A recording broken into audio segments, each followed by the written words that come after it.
Hi, good morning, everybody. Thanks for coming. It's 8:30, so we're going to get started right away.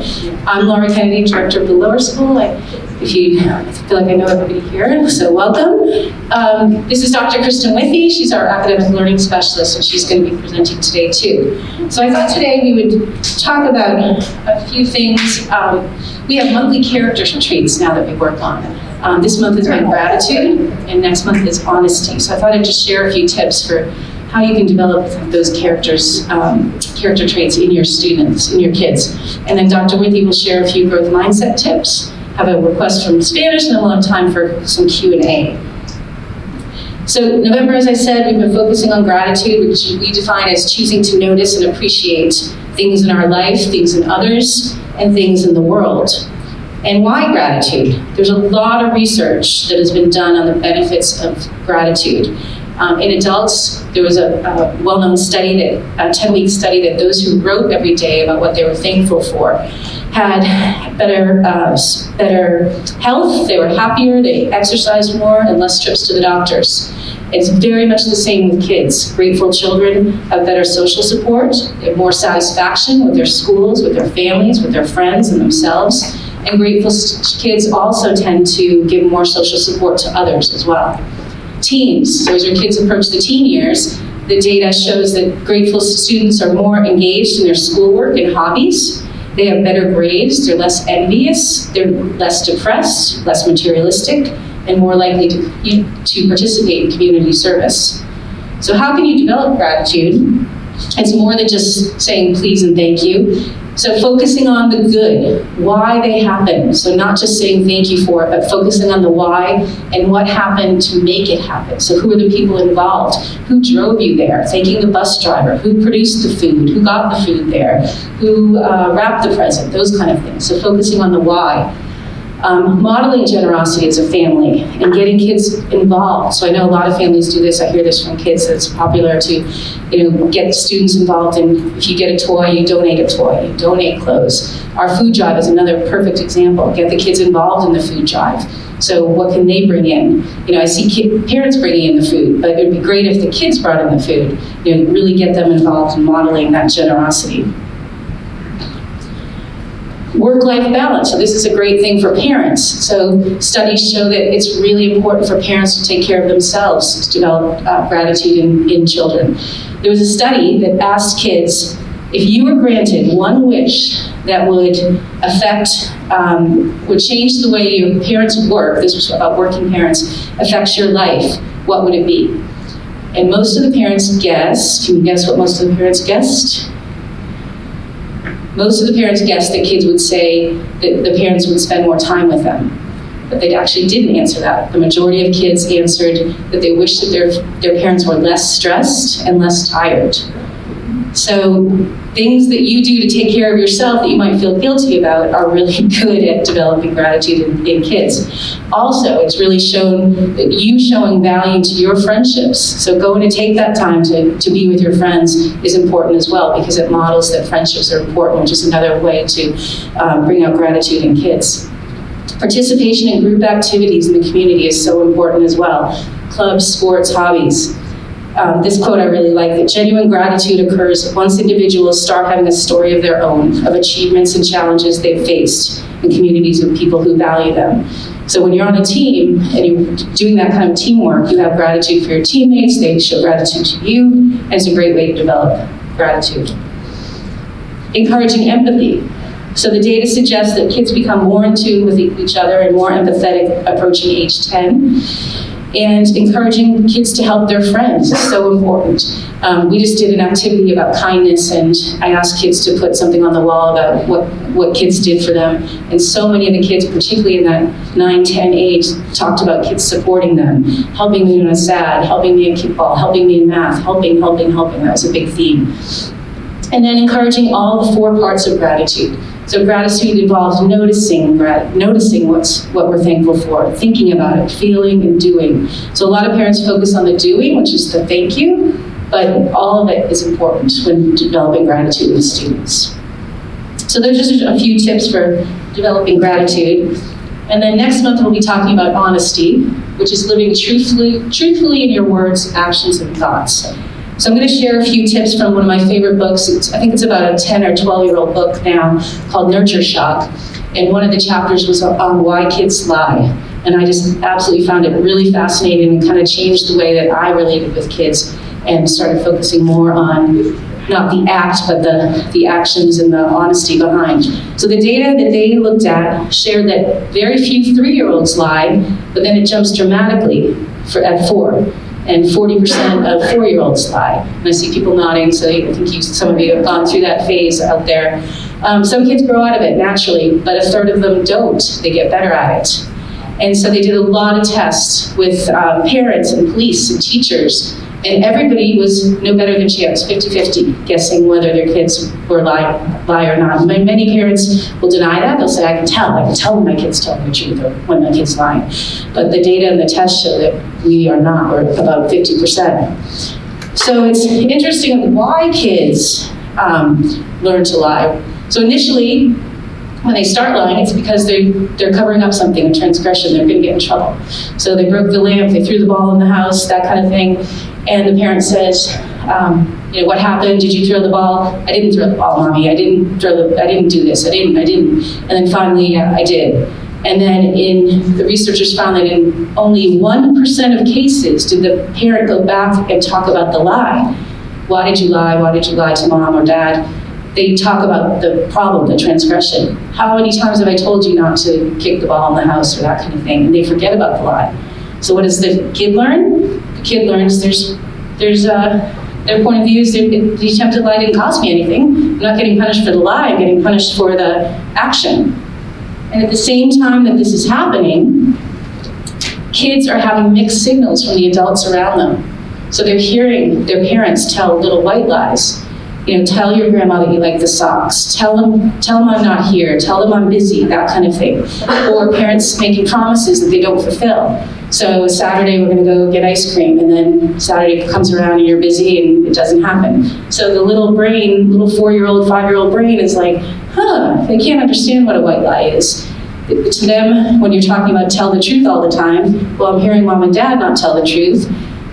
So they're getting mixed messages there. So the advice that the authors in the book came up with is they found in the research that is focusing on telling the truth is so important. So modeling that and talking about if you tell the truth, I'll be happy, you'll be happy.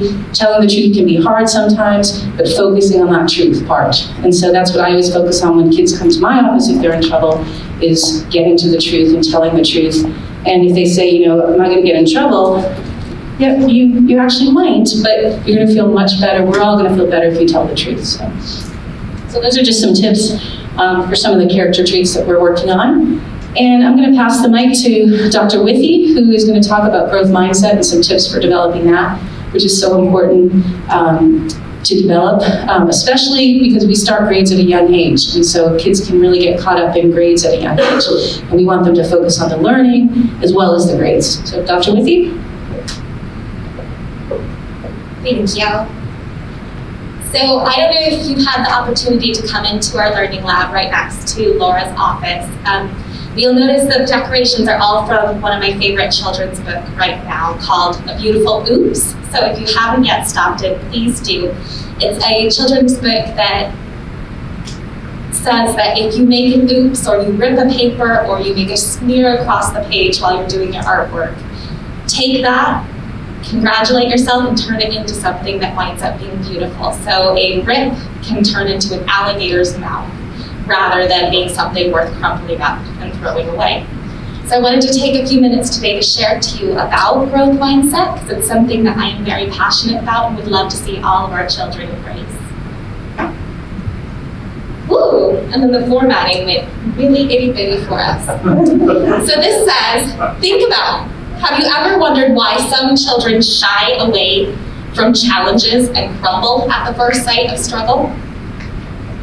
Does your child quit activities, sports, or schoolwork when they don't immediately excel? Is your child convinced that I'm just not good at that? I'm just not a math person. I just can't do spelling. So all of those reactions are related to the type of mindset that they enter their learning with. And so we're going to focus on growth mindset, which is a powerful concept with a strong evidence base. And I want to start with this quick video. Do we have it? Yeah.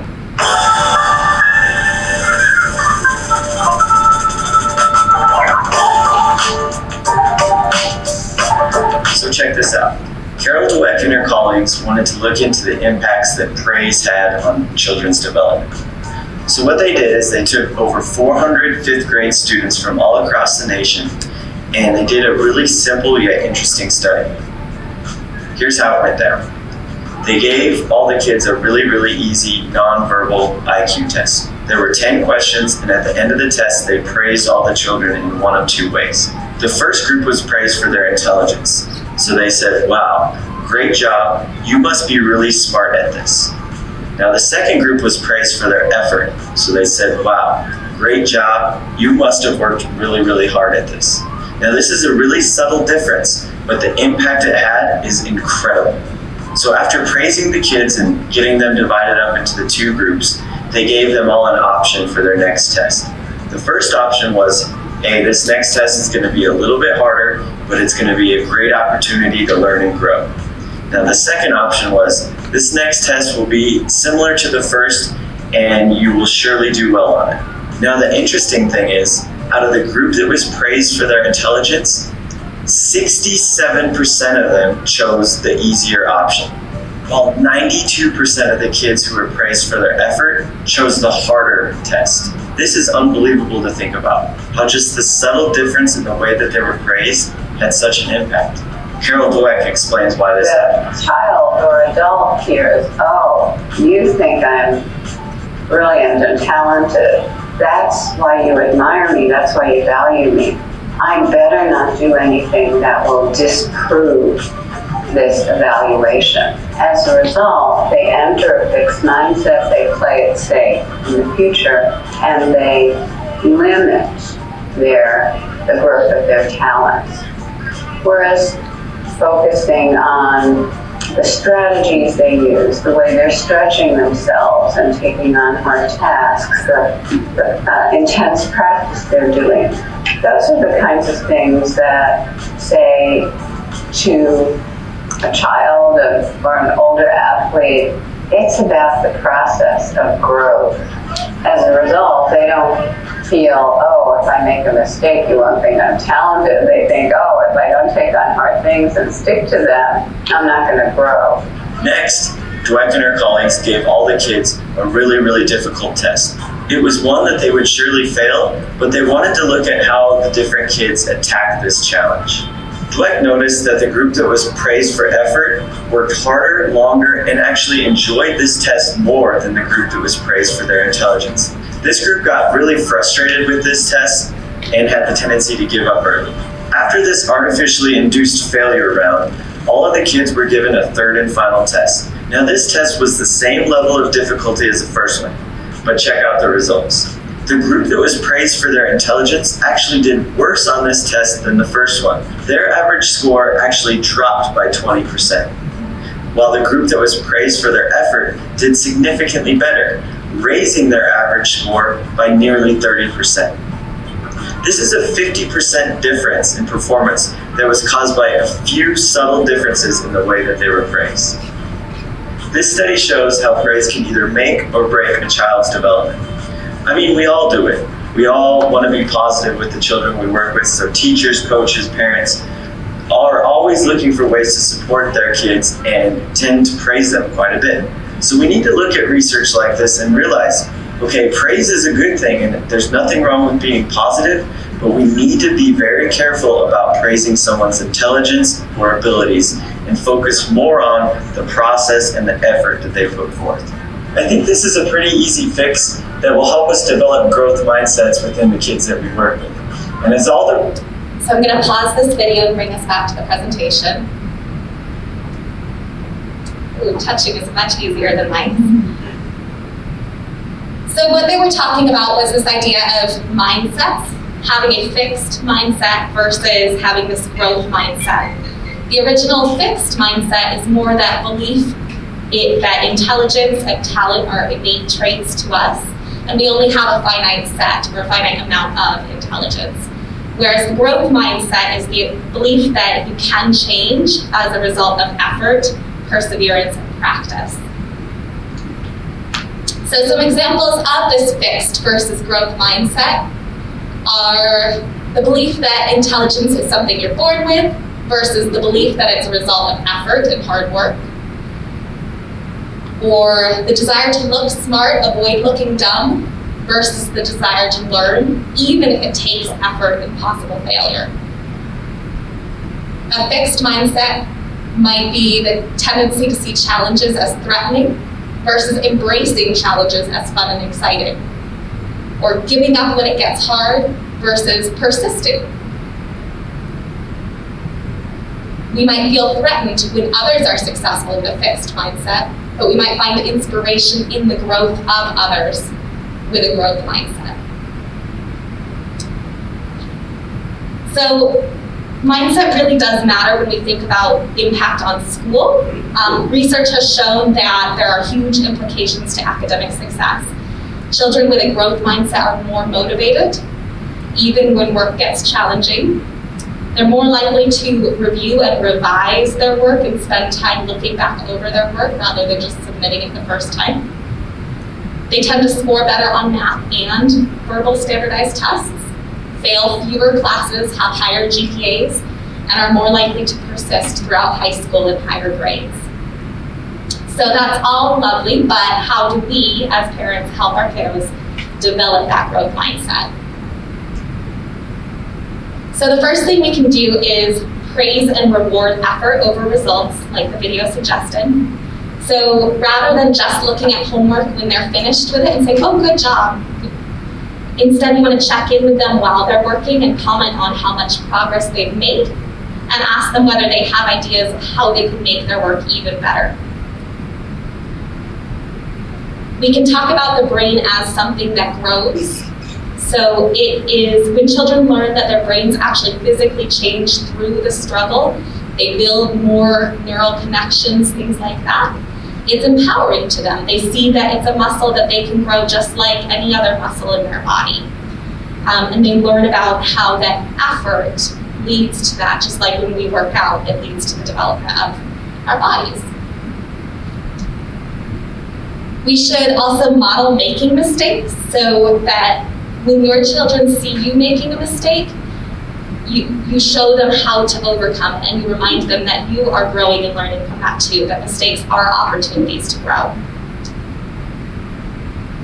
And then I do have some additional resources up here, but there's also a handout on our piano for you that has all of those resources listed as well, and all of the strategies that you can do to take home the idea of a growth mindset for your students. And that is the end of everything growth mindset that I wanted to share with you today, but if you want to come chat with me or check out my lovely artwork in the Learning Lab, please do head over there. Thank you. Thank you, Kristin.